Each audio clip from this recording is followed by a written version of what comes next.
Hello bachcho, let's say this question. This question says a charge of -9 nanocoulomb is uniformly distributed around a thin plastic ring lying in YZ plane with the ring center at the origin at a -3.0 picocoulomb charge is located on the x-axis at x equal to 3 meter. For a ring of radius 1.5 meter, how much work must an external force do on the particle to move it to the origin? तो यहाँ पे देखिए आपके पास जो condition दे रखी है, ring दे रखी है और उसके सेंटर से आपके पास 3 मीटर की दूरी पर चार्ज रखा हो। तो पहले की कॉन्सेप्ट की बात करते हैं कि यहाँ पर क्या की कॉन्सेप्ट आएगा। तो आएगा इलेक्ट्रोस्टैटिक पोटेंशियल, आपके पास इलेक्ट्रोस्टैटिक पोटेंशियल और आपके पास यहाँ से क्या जो आपकी इलेक्ट्रोस्टैटिक होती है वो कौन सी फोर्स होती है, कंजर्वेटिव फोर्स है।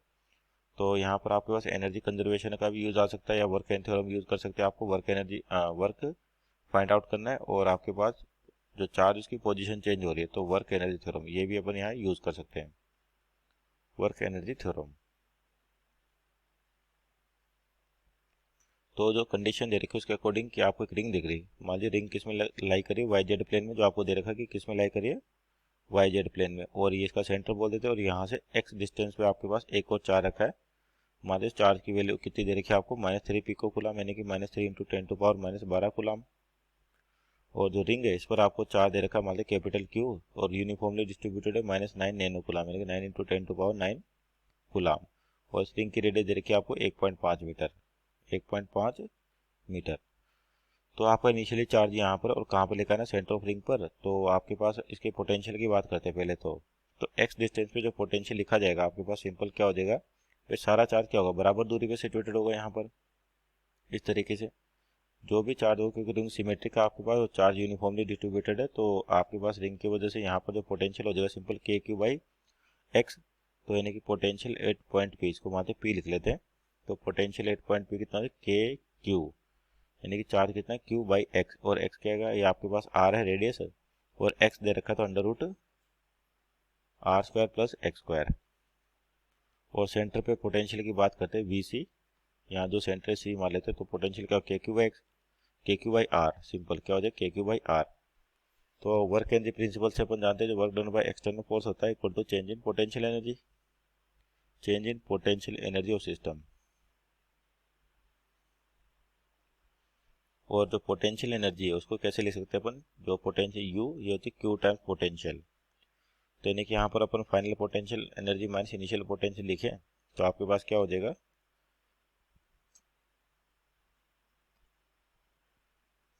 P final minus P initial, यानी कि P फाइनल मतलब Q, और आपका चार्ज कितना दे रखा है 3 नैनो कूलम माइनस का 3 पिको कूलम, तो Q × V। और आपके पास V कहाँ पर, आपके पास पहले P पर माइनस VC, तो यहाँ पर वैल्यू रखें।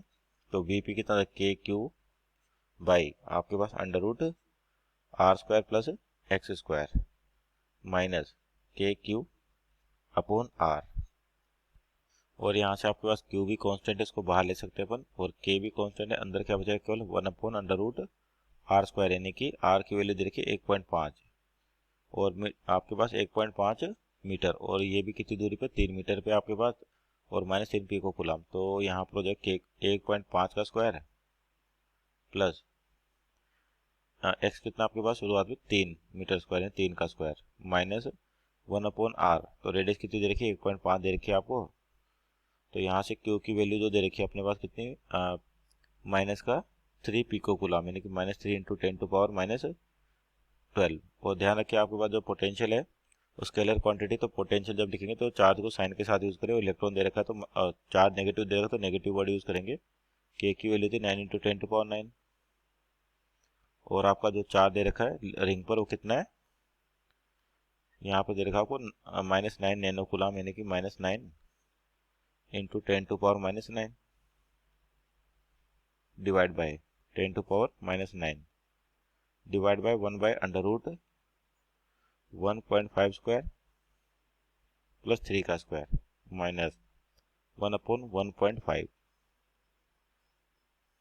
तो यहाँ से सॉल्व करने पर आप work done by external force जो हो जाएगा कितना आ जाएगा आपके पास यहाँ -8.46 अप्रोक्सीमेटली × 10⁻12 जूल।